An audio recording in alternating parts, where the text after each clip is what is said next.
코로나19로 인한 농업 분야의 피해가 더욱 커지고 있습니다. 하지만 1차 추경에서는 농업 피해 대책이 포함되지 않았고 2차 추경에서는 농업 예산을 감액하는 등 농업계의 상실감은 더 깊어졌는데요.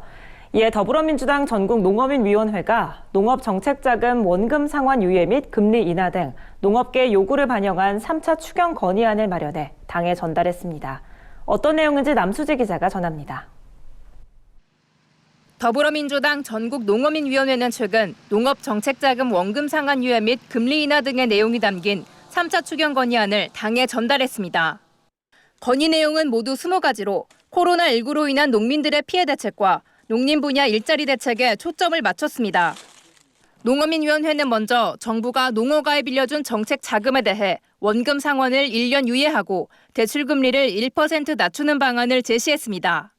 해당 방안이 시행되면 농수산물 가격 하락 및 소비 부진으로 어려움을 겪고 있는 농어민들은 2,710억 원의 수혜를 볼 수 있게 됩니다. 또 농민들이 주로 사용하는 지역 농협 등의 상호금융 대출 금리를 3개월간 1%포인트 낮추는 방안도 건의했습니다. 일시적인 금리 인하로 전체 농가에 1,860억 원의 소득 지지 효과가 있을 것으로 분석됩니다. 학교급식 계약 농가와 업체 지원 방안도 제시됐습니다. 농어민위원회에 따르면 지난 3, 4월 학교급식 재배 농가의 피해 금액은 약 140억 원으로 조사됐습니다.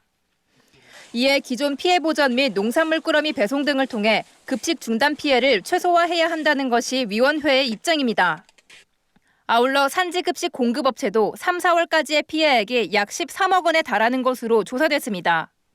이에 농어민위원회에서는 긴급 경영자금 100억 원 대출 방안도 함께 건의했습니다.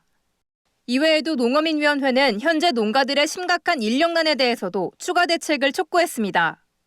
코로나19 장기화로 외국인 근로자의 입국 연기가 지속되면서 정부가 군부대 인력 지원 등 인력 수급 대책을 발표했지만 농번기 인력난 해소를 위한 지속적인 지원이 필요하다는 겁니다. 1, 2차 추경에서 농업 분야 피해 대책이 전혀 없었기 때문에 농어민 피해를 보전하기 위한 목적이 있고요. 농어촌을 통해서 국민의 삶과 일자리를 찾아야 한다는 차원에서 한편 농어민위원회는 추경안에 포함할 농림 분야 일자리 대책도 함께 건의했습니다. 특히 코로나19 이후 국산 및 지역 먹거리 소비 성향이 증가함에 따라 농어민위원회는 로컬푸드 가정간편식 가공센터 설치의 필요성을 주장했습니다. 지역 먹거리의 제공 방식을 확대해 국민의 먹거리 기본권 보장과 지역 일자리 창출이라는 일석이조의 효과를 보겠다는 겁니다. 코로나19 관련 1차 추경과 2차 추경 모두 농업 피해 대책이 미비했던 만큼 농어민위원회는 3차 추경의 농업 피해 지원 대책이 충분히 반영되도록 당정과 지속적으로 협의하겠다고 밝혔습니다. MBS 뉴스 남수지입니다.